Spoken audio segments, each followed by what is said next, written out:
말씀을 통해서 우리 가정 속에서 가정의 달에 어떤 일들이 있어야 되는가, 어떤 변화, 어떤 성장을 도모해야 되는가, 여러분 그 길을, 소망의 길을 우리가 오늘 말씀 속에서 찾을 수 있기를 바랍니다. 이 길을 찾지 못하면요, 여러분 가정이 제일 답답할 수 있습니다. 여러분 저희 가족이 제일 답답해하는 건 뭔지 아세요? 7월이 안 왔으면 좋겠다.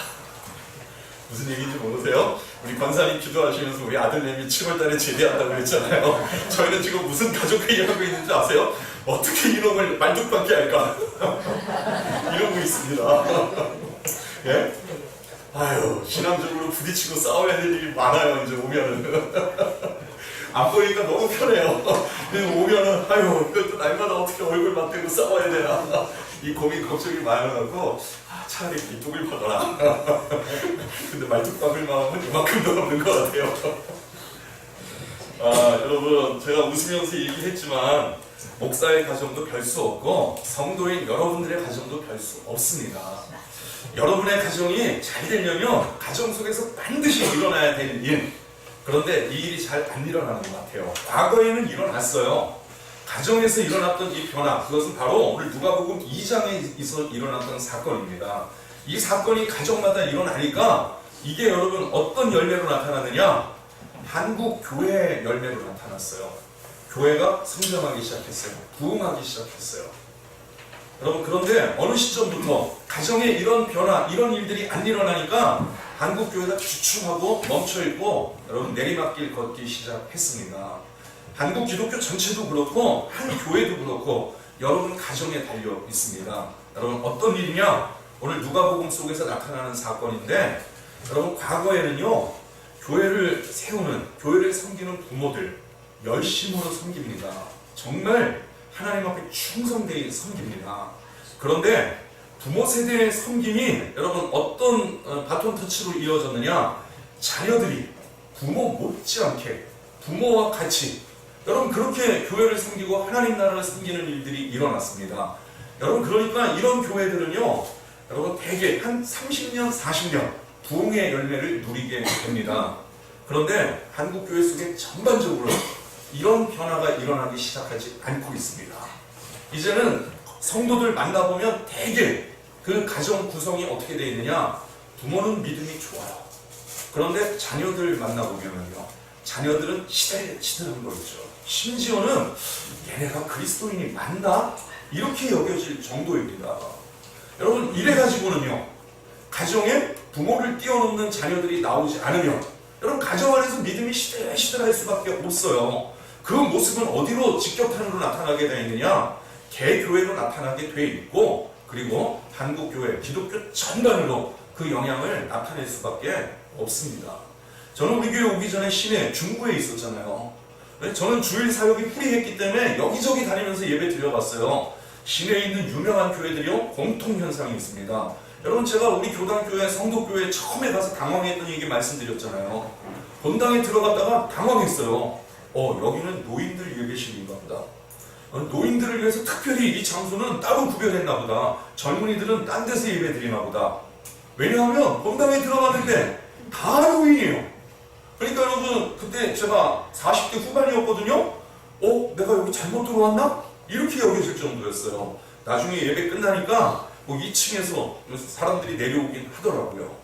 그런데 서대문교회, 저 정동교회, 영락교회 가보면 공통적인 현상이 있습니다. 노인들이 절반 이상이에요. 그리고 젊은이들, 작년 젊은이들 수준 내려갈수록 역피라미드 구조, 여러분 이렇게 이루고 있습니다. 여러분 이게 지금 한국교회에 나타나는 현상이에요. 이게 뭔가, 왜 그런가? 이게 가정에서부터 일어나는 문제. 부모는 신앙이 좋아요. 근데 벌써 자녀 세대 내려가면은요, 여러분 부모 신앙 같지 않아요. 손자 손녀 내려가면은요, 이건 그냥 교회만 오는 애들이에요. 여러분 그 부모 세대에 있었던 그 믿음이 자녀들에게 연결돼서 자녀가 부모를 뛰어넘고 손자들이 또 뛰어넘고, 여러분 이런 교회들은 한 몇 년 가는 줄 아세요? 한 50년, 60년 부흥의 결과가 쭉 이어집니다. 근데 대다수 교회들은요, 부모 세대만 반짝하고요, 자녀 세대가 휘청거려요. 그러면 여러분 이거 10년, 20년도 못 갑니다. 자, 우리 교회는 어떤가? 여러분들의 가정은 어떤가? 이제 가정의 달을 시작하면서 한번 여러분 가정을 점검해 보시길 바랍니다. 오늘 여러분 되게 부모된 분들이 많기 때문에 내 자녀들은 어떤가? 여러분 오죽하면 목사인 제가 우리 아들내미 제대 안 하고 말뚝 박았으면 좋겠다 이 고민을 하고 있을까요? 여러분들도 비슷할 것 같은데요? 여러분 자녀들 교회 잘 다니고 있습니까? 신앙생활 잘하고 있습니까? 안 다니는 교회 자녀들 많잖아요. 그럼 여러분 고민하셔야 된단 말이에요. 쩔쩔매고 있어야 된단 말이에요. 자, 왜 이런 일이 안 일어나는가? 자, 오늘 누가복음 2장 우리가 선택한 본문 속에서 어떻게 우리 가정에 소망의 길이 열릴 수 있을까? 그래서 교회가, 한국 기독교 전체가 좀 변화될 수 있는 소망을 우리가 발견하게 될까? 5월 가정의 달에 우리 성덕교회에 하나님께서 이런 소망의 은혜를 내려주시기를 바랍니다. 아멘. 자, 오늘 누가복음 2장 본문을 선택할 때 고민이 많았어요. 여러분, 오늘 본문은 2장에 어떤 식으로 되어 있냐면, 여러분 21절, 40절, 52절을 보시면 짧은 한 구절씩 여러분 삽입되어 있는 것을 볼 수 있습니다. 이 세 구절을 빼도 누가복음 2장이 구성되는데 아무 하자 없어요. 아무 문제 없어요. 근데 왜 한 절밖에 안 되는 21절, 40절, 52절이 왜 들어갔는가? 여러분 누가는 예수님에 관한 기록을 씁니다. 그런데 이 기록을 쓸 때 누가의 원칙이 있습니다. 누가복음 1장 3절에 그 모든 일을 근원부터 자세히 미루어 살핀 나. 네, 이 사건의 근원이 뭐고 진짜 내가 이걸 써서 전해야 될 메시지가 뭔가 여러분 누가는 여기에 여러분 초점을 맞추고 있습니다. 그래서 여러분들이 누가복음을 읽을 때 누가가 어떤 목적을 가지고 이 누가복음을 썼을까 이건 우리도 찾아내야 되거든요. 그런데 여러분 목사님들하고도 독서 나눔 해보면은요 진짜 한국교회 걱정돼요. 목사님들 그 문장 읽고 소화하는 수준이요 진짜 낮아요. 근데 여러분 목사님들만 그러지 않을 거예요. 한국 학교에서는 책을 안 읽혀요. 교과서만 보게 해요. 그러니까 뭐 고전을 읽는다, 어떤 책을 읽는다, 이게 언제부터 가능하냐? 대학 가야 가능해요. 근데 여러분 미국, 유럽은요, 여러분 중학교부터 이거 하거든요. 고전을 다뤄요. 지루한 그 책들을 다뤄요. 그러니까 벌써 얘네들이 대학교 갈 때는요, 이런 게 바탕에 쫙 깔려 있는 겁니다. 그러니까 책을 하나 읽어도 그 바탕 위에서 소화가 되는 거예요. 적용이 되는 거예요. 근데 한국 학교에서는 이런 걸 안 가르치니까 여러분 목사님들이라고 뭐 별 수 있겠습니까? 저 같은 이상한 돌연변이가 하나 나와가지고 이거 성경 갖고는 본문을 막 찢어발릴 수는 없으니까 소설을 갖고 하자, 문학작품을 갖고 하자. 그래서 제가 갖고 있는 어떤 독서 해석의 원칙이 하나 있습니다. 저자는 죽었고 독자는 살아있다. 내가 카프카 이 글 왜 썼나? 그걸 내가 찾아야 될 이유가 뭐가 있어? 내가 여기서 내 목적에 맞게 찾아내면 되지. 여러분 이 자유하게 할 수 있는 방법이 거기 있더라고요. 근데 여러분 성경은 그러시면 안 됩니다. 성경의 저자는 영원히 살아계신 하나님이라는 거 아시죠? 그러니까 여러분 독자는 늘 성경의 저자이신 하나님의 기록, 목적 이걸 염두에 두고 읽어야 됩니다. 그런데 누가는 감사하게도 누가복음을 쓰면서 우리가 이 훈련이 안 돼 있다라는 거, 이 부분이 약하다는 거 누가도 알아요. 그러니까 누가가 2장에는 친절하게 자기 설명, 코멘터리 이거를 집어넣은 겁니다.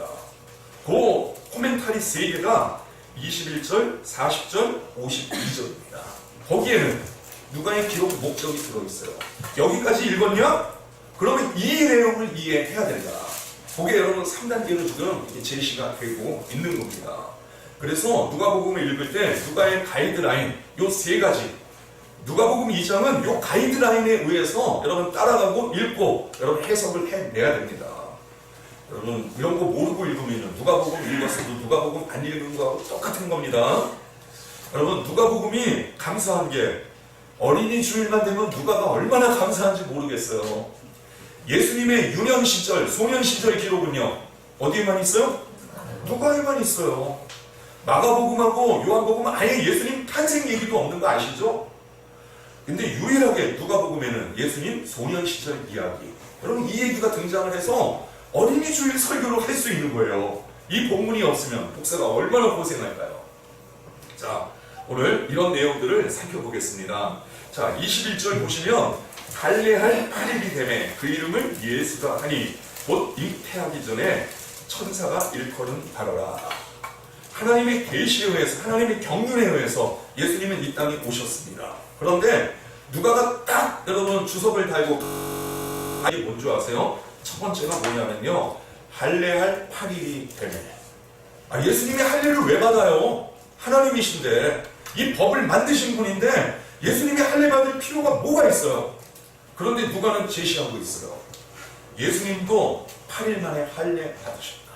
즉 무슨 얘기예요? 율법을 준수하셨다는 이야기입니다.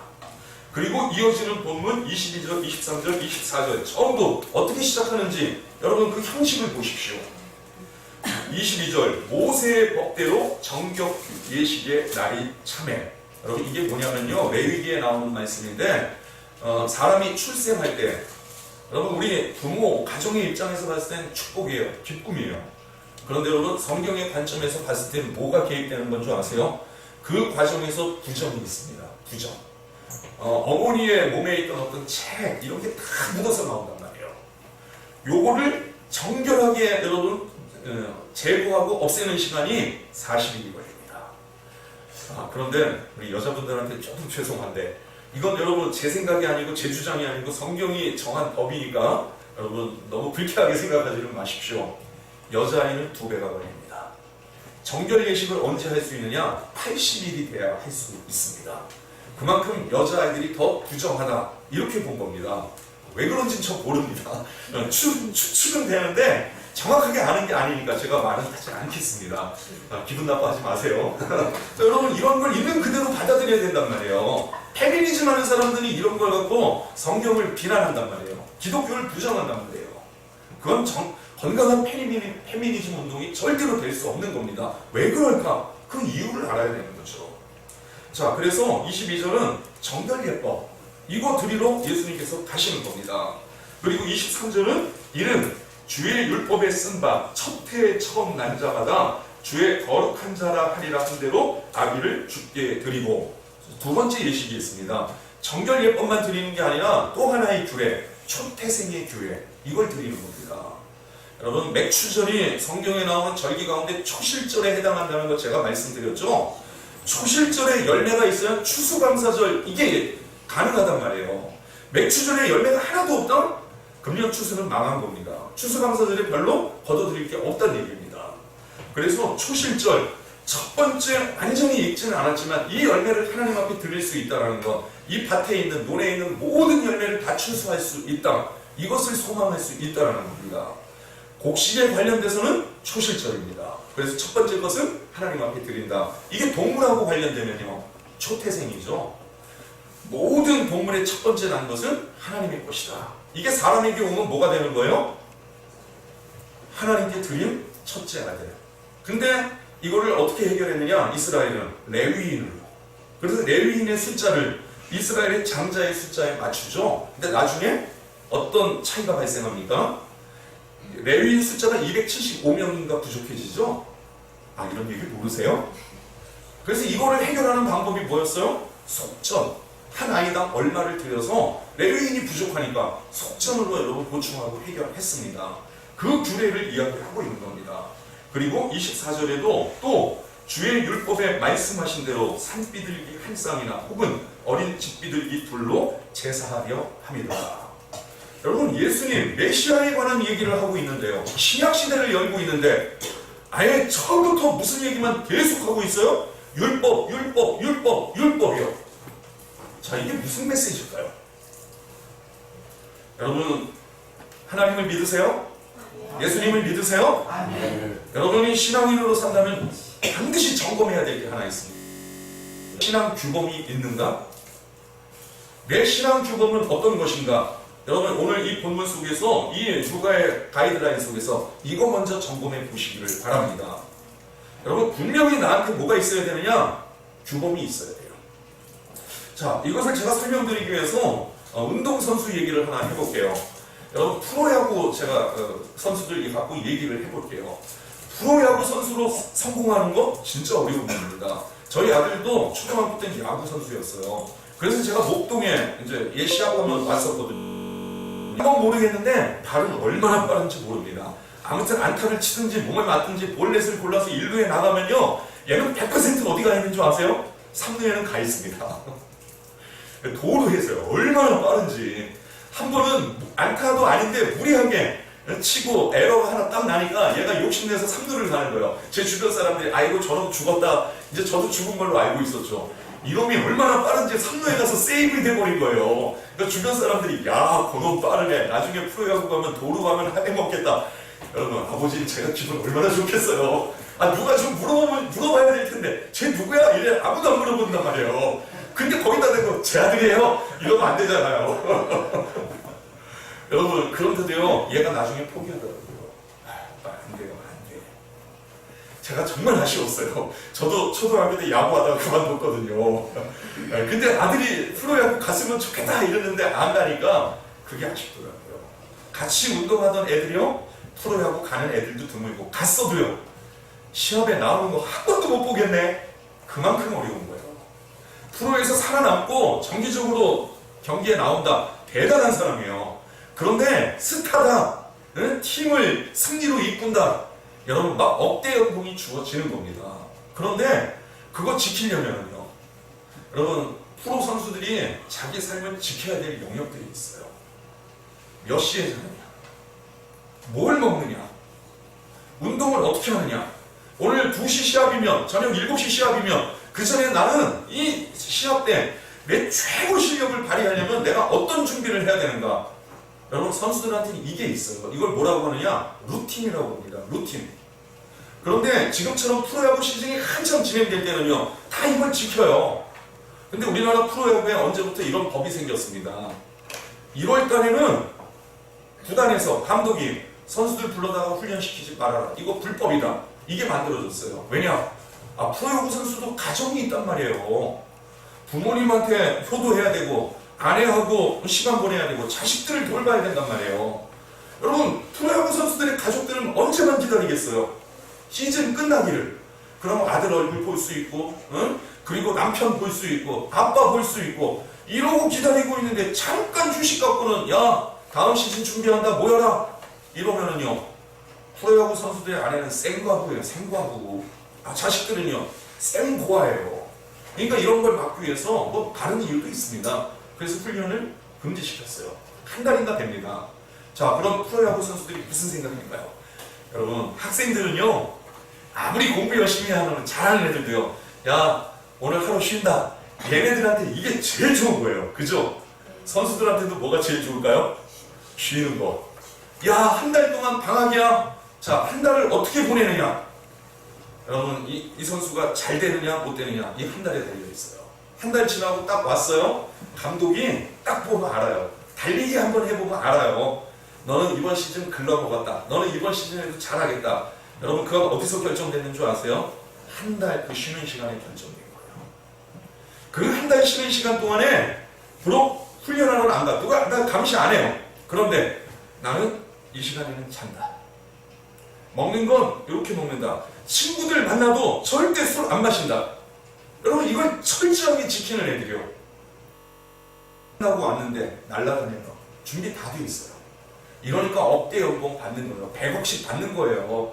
근데 야, 방학이다. 야, 놀러 다니자. 에? 잘 만큼 자자. 늦잠 자고 뭐 먹고 마시고 술 다 퍼먹고. 여러분, 그래서 그 미국의 그 프로야구 선수 하나, 우리나라 선수요, 비시즌에 왔다가 친구들하고 술 마시고 가다가 사고 내갖고 1년인가 2년 통째로 날려먹은 거 아세요? 지금도 가까스로 올라가긴 했는데 점점 밀려나고 있어요. 공격 약하지, 수비도 약하지. 그러니까 점점 경쟁자한테 밀려가고 있습니다. 여러분, 제가 지금 무슨 얘기하고 있는지 여러분 초점을 놓치지 마시길 바랍니다. 자기 루틴입니다. 내가 하나님을 믿고 내가 믿음으로 산다고 하는데 여러분한테 이 규범 있습니까? 최소한의 규범은 뭐예요? 주일 성수죠. 여러분, 주일 성수라는 규범 여러분한테 있어요? 이거 왜? 내가 믿음으로 산다. 그럼 내가 기도는 이렇게 해야겠다. 봉사는 이렇게 해야겠다. 여러분, 이런 것들이 있으십니까? 이런 거 없이 교회 가고 싶으면 가고, 마음에 안 들면 피곤하면 안 가고. 여러분, 이 사람은요, 별로 복 받을 일이 없어요. 잘 될 소망이 안 보여요. 여러분, 내 신앙의 루틴을 잘 지키는 사람, 주일 성수, 응? 기도 생활, 내 거룩함, 경건 생활, 봉사, 헌신, 이게 딱 규모 갖춘 사람들이요. 여러분, 시간 문제입니다. 시간. 언젠가 하나님이 반드시 그 인생에 복 주실 겁니다. 여러분, 오늘 이 누가의 가이드를 따라서 우리가 가정에 첫 번째 받아야 할 메시지, 여러분, 내 신앙에 루틴이 있는 성도들 되시기를 바랍니다. 내 멋대로, 나 하고 싶은 대로, 여러분, 이런 신앙생활 하지 마시기를 바랍니다. 아무 유익 없어요. 자, 그래서 예수님이 이렇게 여러분 이 땅에서의 삶을 시작을 하고 있는 겁니다. 자, 그런데 가정의 달이니까 유심히 봐야 될 거 있습니다. 이 주도권을 누가 쥐고 있어요 지금? 예수님이요? 부모님이요. 여러분, 이게 귀한 메시지입니다. 예수님은 하나님이란 말이에요. 하나님 자신이란 말이에요. 그러니까 예수님이 4살, 5살 때, 아니 엄마 지금 뭐 하고 있는 거예요? 빨리 성전에 갑시다, 이러셨겠어요? 아니란 말이에요. 이 모든 걸 누가 이끌어줘야 된다고요? 부모가, 요셉이, 마리아가. 예, 아이야, 금년에는 예루살렘 가야 돼. 아이, 나 먼 길 피곤해. 아니야, 그래도 가야 돼. 여러분, 부모가 끌고 가야 되는 거예요. 여러분, 예수님은 일정 기간 동안 이렇게 부모들에게 신앙훈련, 경건훈련, 여러분, 이 믿음 생활, 이거 지도를 받는 겁니다. 여러분, 가정 속에서 부모가 자녀들한테 해야 할 부모의 역할이 뭡니까? 자녀들을 예배 가운데로 이끄는 것, 주일 성수할 수 있도록 교육시키는 것, 하나님 앞에 거룩한 삶 살도록 여러분 훈련시키는 것, 헌금 생활하도록 훈련시키는 것, 이게 여러분 부모의 역할입니다. 여러분, 이런 역할을 하는 부모가 있을 때 밑에서 자식이 트레이닝이 되는 거죠. 근데 부모가 널널해요, 날라리해요. 여러분, 자식이 훈련 되겠어요? 뭐 배우겠어요? 주일은 가고 싶을 때 가면 되는 날이구나. 자녀 신앙생활이 뻔해요. 눈에 보여요. 어쩌다 돌연변이가 나오는 거죠. 어쩌다. 자, 여러분은 어떠십니까? 부모로서 여러분, 내 신앙의 규범이 있습니까? 그 규범을 가지고 자녀들에게 당당하게 권위를 가지고 말씀하실 수 있습니까? 오늘 누가가 첫 번째 던지는 여러분 가이드라인입니다. 믿음의 삶은 이런 가이드라인이 있어야 된다. 이런 규범이 있어야 된다. 자기 루틴 지킬 줄 알아야 된다. 그 부모가 자녀들을 트레이닝 시킬 수 있는 거예요. 물론 트레이닝의 결과가 부모가 기뻐하는 방향으로 나오지는 않아요. 오죽하면 우리 아들내미 제대 안 하길 바라고 있을까요? 아직까지는 그 열매가 안 나오고 있는 거예요. 다행히 자녀들이, 여러분, 그런 자녀들이 있잖아요. 부모의 지도에, 가르침에 순종하고 여러분 감사하게 생활하는 아이들, 너무 부모 입장에서 감사한 거죠. 근데요, 반발하는 자녀들도 있다고요. 내 인생 내가 알아서 해요. 이런 것까지 저한테 강요하지 마세요. 골치 아픈 자식들입니다, 여러분. 그럼 부모는요, 피눈물 흘리면서 기도하셔야 돼요. 그럼에도 불구하고 부모가 포기하지 말아야 될 거, 말 안 들으니까, 부딪히니까, 에이, 말하지 말자? 여러분, 하나님한테 책망받으실 겁니다.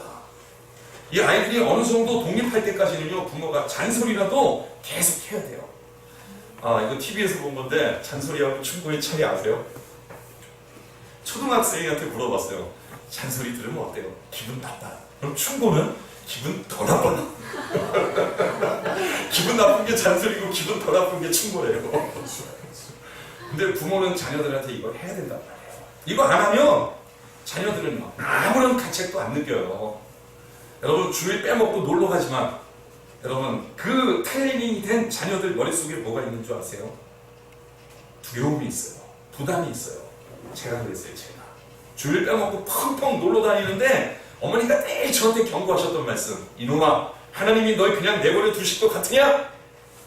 야, 영화 광화문에 있어서 국제극장이요.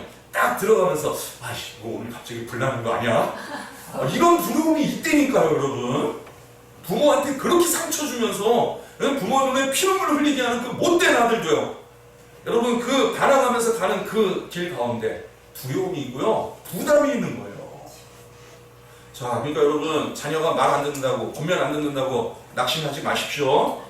계속 권면해야 될 여러분, 이 부모의 역할을 감당하시기를 바랍니다. 그래서 여러분, 부모는 이 역할을 감당해야 돼요. 이게 부모 책임이에요, 여러분. 뭐 부모는 아무나 되는 건 줄 아세요? 특별히 믿음의 부모요. 자, 그래서 여러분이 이 역할 잘 감당하셔서 자녀들에게서 정말 기쁜 열매 많이 추수하는 복된 우리 부모님들이 될 수 있기를 바랍니다. 그래서 22절에서 39절까지 여러분 39절도 주의 율법을 따라 모든 일을 마치고 다 이게 규범 안에서 벌어진 일이에요. 자, 그런데 두 번째 누가의 가이드라인을 여러분 보시기를 바랍니다. 자, 40절 다 같이 읽겠습니다. 시작!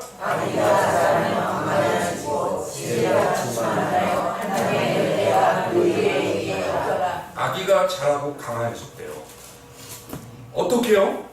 22절에서 39절로 인해서 이 부모의 지도, 부모의 인도를 따라서 여러분 이렇게 성장하는 겁니다. 그리고 더 중요한 게 있습니다. 그 지혜가 충만하며 하나님의 은혜가 그의 위에 있더라.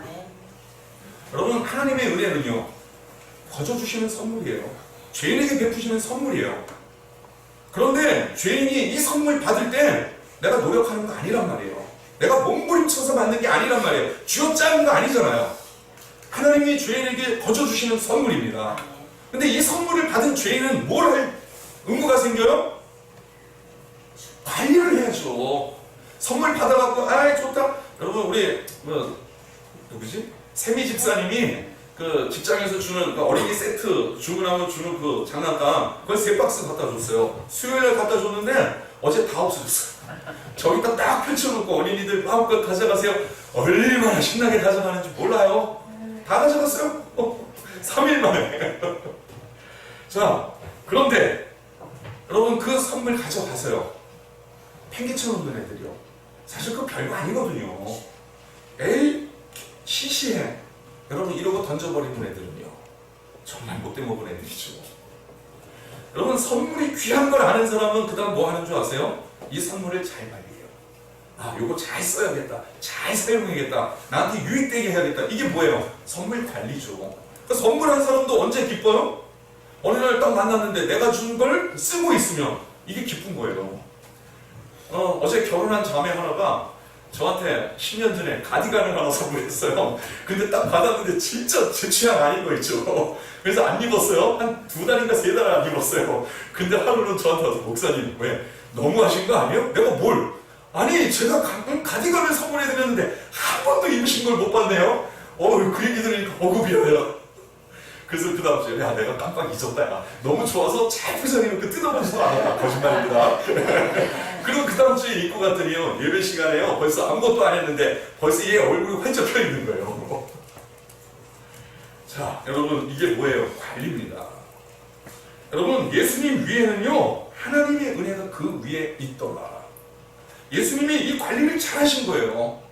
내 믿음의 규범 지키면서 내 루틴 잘 지킬 때 여러분 하나님의 은혜가 떠나지 않더라는 것입니다. 그런데 이 규범이 없는 사람들은요 성실하지 못한 사람들은요 은혜 받은 경험이 있어요. 근데 어느 날 이거 다 소멸되고 까먹고요 내가 이게 뭐냐 그러다가 옛날 시절 처녀 때 생각하고 다시 열심히 해보자. 여러분 처음에 한두 번은 회복이 돼요. 근데 서너 번 반복되면 어떻게 돼요?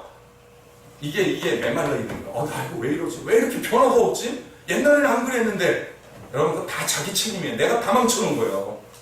이제는 아무리 귀한 말씀을 줘도 아무리 좋은 것을 줘도 여기가 움직이지를 않는 거예요.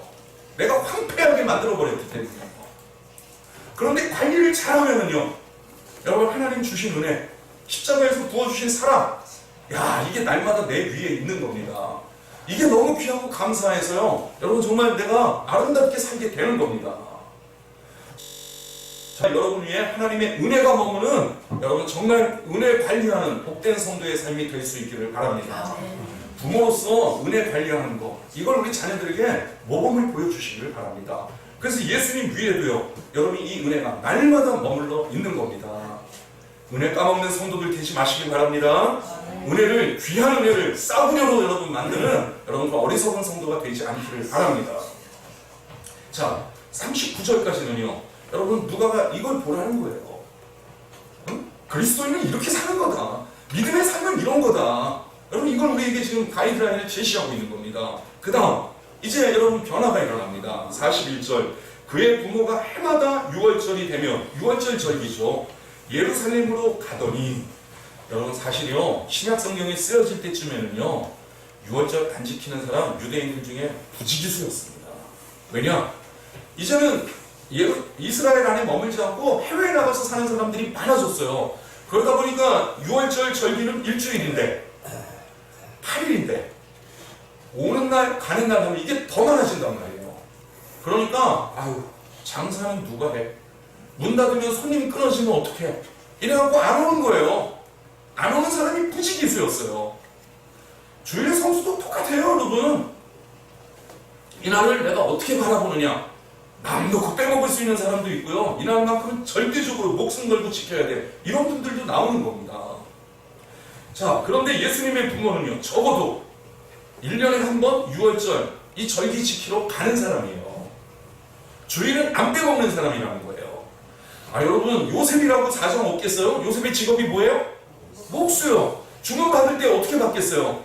아, 6월절이 껴서 이거 평소보다 8일에서 열흘은 길어집니다. 이거 감수하세요. 감안하고 주문하세요. 이러고 받을 거란 말이에요.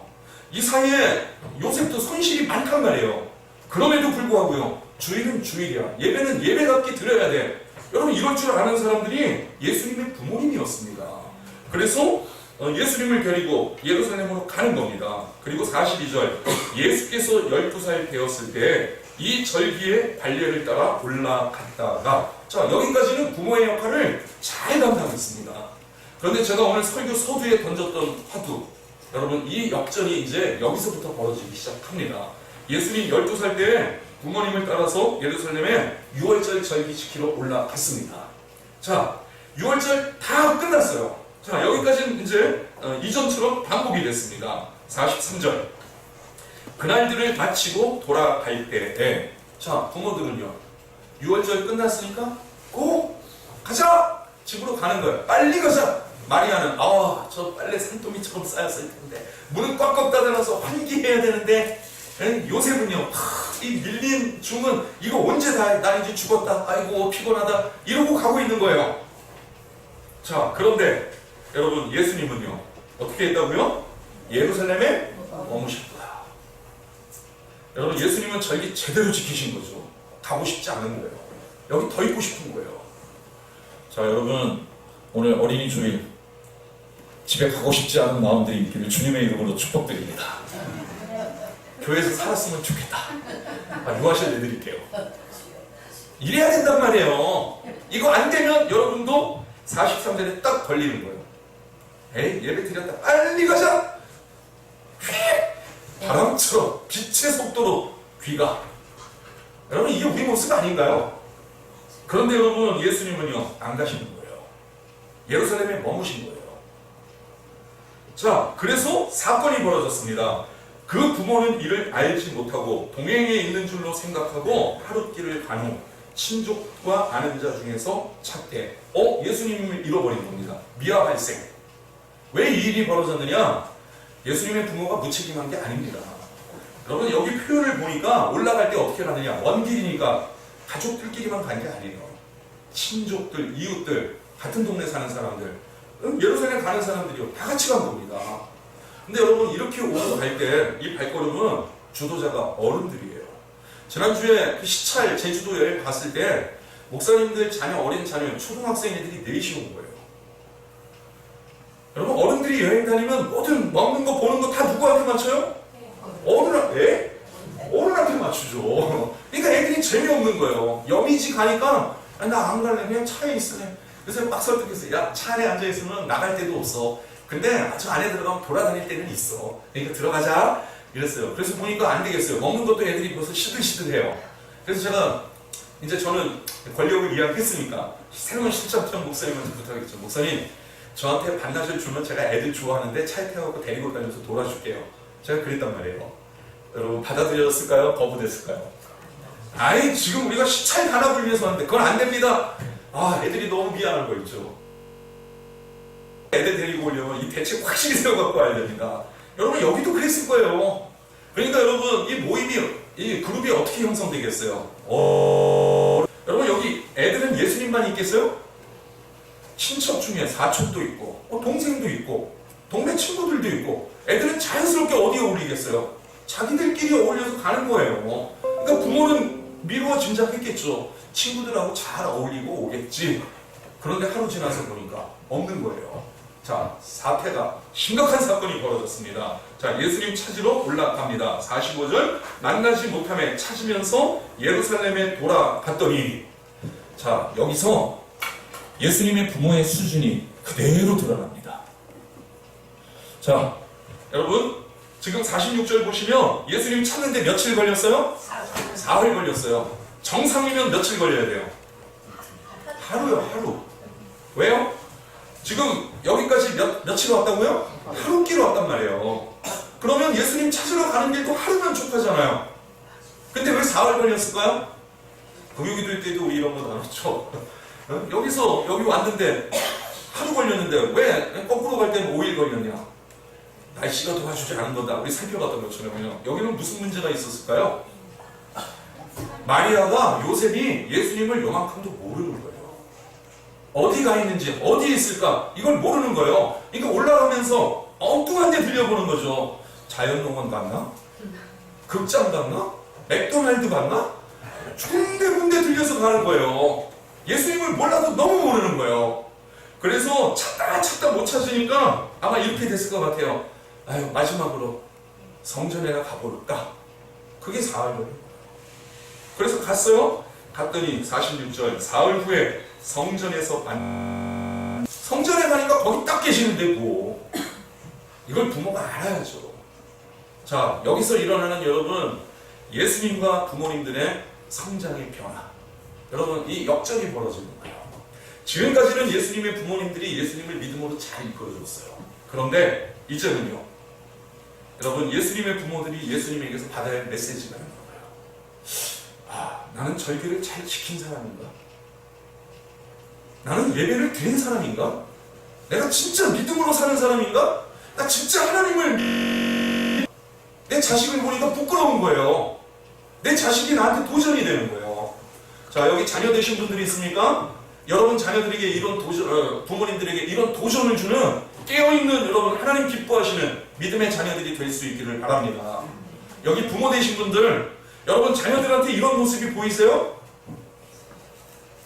여러분 끌어당기지 마세요. 너 지금 뭐 하는 거야? 너 제정신이야? 이러지 마세요, 여러분. 이 아이들을 격려하고 축복해 줘야 되는 겁니다. 근데 부모가 이게 없는데 교회에서 하루 종일 살면 이건 이제 큰 문제인 거예요. 이 아이의 미래가 심각하게 염려가 되는 거예요. 이게 여러분 마리아와 요셉의 현재 또 수준인 겁니다. 좋은 부모였는데 성전을 대하는, 성전에서 생활하고 있는 모습을 보니까 예수님은 나하고 달라도 너무 다른 거였죠. 여러분 이 변화가 여러분 가정 속에서 일어나야 됩니다. 여러분 자녀들이 여러분을 좀 뛰어넘게 하십시오. 자녀된 성도들은요, 부모님의 신앙을 좀 뛰어넘으시기를 바랍니다. 한국교회 초기에는요, 이런 일들이 일어났단 말이에요.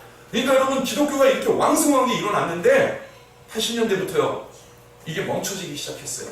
부모만한 믿음의 자식들이 드물어요. 뜸한 있어요. 그러니까 교회는 정체되죠. 교회는 더 이상 안 되죠. 위축될 수밖에 없는 거죠. 가정의 달, 우리 각 가정들이 받은 숙제, 우리 가정에 됩니다. 이렇게 누군가 믿음을 깨우고 재촉하는 사람, 이런 사람 하나 있어야 된단 말이에요. 다 대충 적당히 이 정도 하면 됐지, 뭔 봉사를 해, 뭐 주일날 나가, 평일에 나가. 여러분 가족들이 다 이래갖거든요. 여러분 이 가정은요, 열심히 미끄럼틀 내리막길 내려가는 가정이고, 그 가정들이 많아지면요, 여러분 교회도 내리막길, 교회도 위축, 축소, 이렇게 될 수밖에 없는 겁니다. 자, 그래서 성전에서 예수님을 만났는데, 예수님 수준 보세요. 선생들 중에 앉으사 그들에게 듣기도 하시며 묻기도 하시니. 여러분 저는 어디 가서 강의하면 질문하는 분들이 너무 좋아요. 근데 제대로 질문하는 분들이 좀 드물긴 하더라고요. 질문하는 거 들어보면 그 사람을 알 수 있어요. 제대로 알고 있구나, 뭘 모르는구나. 질문하는 거 보면 알 수 있습니다. 여러분 예수님은 일방적으로 듣기만 하는 게 아니라 12살 아이가 질문할 줄 알았어요. 자, 그래서 47절 듣는 자가 다 그 지혜와 대답을 놀랍게 여기더라. 자, 그런데 부모는 또 다르단 말이에요. 이게 이제 브레이크가 거는 거예요. 48절, 그의 부모가 보고 놀라며 그의 어머니는 이르되 아이야 어찌하여 우리에게 이렇게 하였느냐. 보라 내 아버지와 내가 근심하여 너를 찾았노라. 여러분 이게 뜯어 말리고 있는, 브레이크 걸고 있는 부모의 모습입니다. 예수님이 여기다 대답을 하시죠. 49절, 예수께서 이르시되 어찌하여 나를 찾으셨나이까. 내가 내 아버지 집에 있어야 될 줄을 알지 못하셨나이까 하시니. 여러분 이런 자녀들이 돼야죠. 부모를 깜짝 놀라게 하는, 부모를 부끄럽게 하는, 부모를 다시 한번 여러분 이런 자녀들이 있어야 되는 겁니다. 여러분 자녀들이 부모인 여러분을 놀라게 했습니까? 당황하게 했습니까? 여러분 감사하세요. 그걸 누르지 마세요. 위축시키지 마세요. 자, 50절, 그 부모가 그가 하신 말씀을 깨닫지 못하더라. 자, 그런데 예수님은요 정말 훌륭한 유년기를 보냈어요. 예수께서 함께 내려가사 나사렛에 이르러 순종하여 받드시더라. 신앙생활만 잘하고 교회생활만 열심히 하면서 부모는 소홀히 하고 부모한테 대들고 이런 아들은 아니었다는 겁니다. 부모님을 순종해서 받들었다. 여러분 영육간의 모범을 보이시는 예수님의 모습을 볼 수 있습니다. 그때 그 어머니는 이 모든 말을 마음에 두니라. 자, 여기서 아버지와 어머니가 갈리고 있습니다. 여러분 이 사건 이후로 누구는 등장하지 않느냐? 아버지는 복음서에 어디에서도 등장하지 않습니다. 누가복음에 한번 나옵니다. 3장 족보에서. 그런데 마리아는 언제까지 나와요? 부활 이후에도 나오죠. 사도행전까지 나오는 거 아시죠? 여러분 그렇게 변화된 그 차이가 어디서 만들어졌을까요? 여러분 자녀를 보고 배우는 거예요. 마리아는 자녀를 보고 뭔가 배운 게 있어요. 깨달은 게 있어요. 나 이러면 안 되겠구나. 자기를 변화시킨 포인트가 하나 있었단 말이에요. 그랬더니 예수님 십자가에 못 박히시는 그 자리에요. 내 아들이기 때문에 간 게 아니에요. 하나님의 경륜, 하나님의 구속의 역사, 이걸 여러분 목격하고 이걸 여러분 지키면서 거길 간 겁니다. 그리고 예수님 부활하시고 초대교회가 설립됐을 때 제자들이 모여서 기도할 때 마리아도 무슨 생각해요? 나도 이 기도하는 일에 참여해야겠다. 동참해야겠다. 나는 예수님 어머니가 빼줘. 나는 예외. 이런 거 아닙니다. 나도 기도에 힘을 보태야 할 한 사람일 뿐이구나. 한 사람의 성도일 뿐이구나. 여러분 마리아는 이걸 알았던 사람이에요. 왜요? 내 아들이 예수에게서 배운 거예요. 예수에게 도전 받은 거예요. 여러분 가끔 믿음의 부모님들이 자녀들한테 상담하러 올 때 그런 얘기가 가끔 나와요. 목사님 우리 애들 좀 말려주세요. 심지어는 여러분 대화하는 내용 들어보면요. 야 그래 너 그렇게 잘났냐? 야 대충 해. 적당히 해. 여러분 이게 자녀에게 배우는 게 아무것도 없는 거예요. 어느 때까지는 부모가 자녀한테 가르치고 자녀는 그 가르침을 존중해야 됩니다. 근데 여러분 내 자녀들이 성장해서 나를 놀라게 하는 그 신앙의 모습이 보인다면요, 내가 그 성숙의 길을 가지 못하고 있는 부모라면요, 배울 줄 알아야죠. 내가 좀 배워야겠다. 내가 좀 얘를 닮아가야겠다. 여러분 이런 모습이 있어야 하지 않겠습니까? 여러분 이게 가정에서 일어나는 역전입니다. 변화입니다. 여러분 가정에 이런 일이 일어나면은요, 교회는 한국 기독교는요 소망이 있는 겁니다. 근데 모든 기독교 가정에서 이런 변화가 올스톱. 한국 교회는 여러분 희망 없습니다. 우리 성덕교회요 아무런 희망 없습니다. 부모도 대충, 자식은 더 대충. 여러분 거기에 무슨 소망이 있겠어요? 여러분 가정에 한국교회, 그 성덕교회, 여러분 섬기는 지교회, 여러분 그 소망이 여러분 가정에 있습니다. 여러분 가정부터 돌보십시오. 여러분 가정부터 깨우시기를 바랍니다. 오늘 예수님 가정에 일어났던 이런 일들이, 이런 역사들이 일어날 수 있기를 주님의 이름으로 축복드립니다. 자, 누가의 마지막 여러분 코멘터리입니다. 52절 다 같이 읽겠습니다. 시작. 예수는 지혜와 피가 자라나며 하나님과 사람에게 사랑으로 가지느라. 아까까지는 성장에 관한 얘기였습니다. 이번에는 예수님이 지혜도 자라고 키도 자라나는데 그 결과가 어떻게 나타나느냐? 미운 7살, 죽일 놈의 8살이 아니고요. 여러분 성장하면 성장할수록 하나님과 사람에게 더욱 사랑스러워 하시더라. 그래서 여러분 우리 그리스도인들의 삶의 여정이 어떠해야 되는가? 52절 이게 여러분 우리 인생 여정입니다. 어릴 때도 청년일 때도 장년일 때도 노년일 때도 한결같아야 우리의 모습이 뭐예요? 하나님 보시기에 사랑스럽고 사람 보기에 사랑스럽고. 자, 제가 여기서 목회적 관점에서 한 가지만 더 오늘 말씀을 마무리하겠습니다.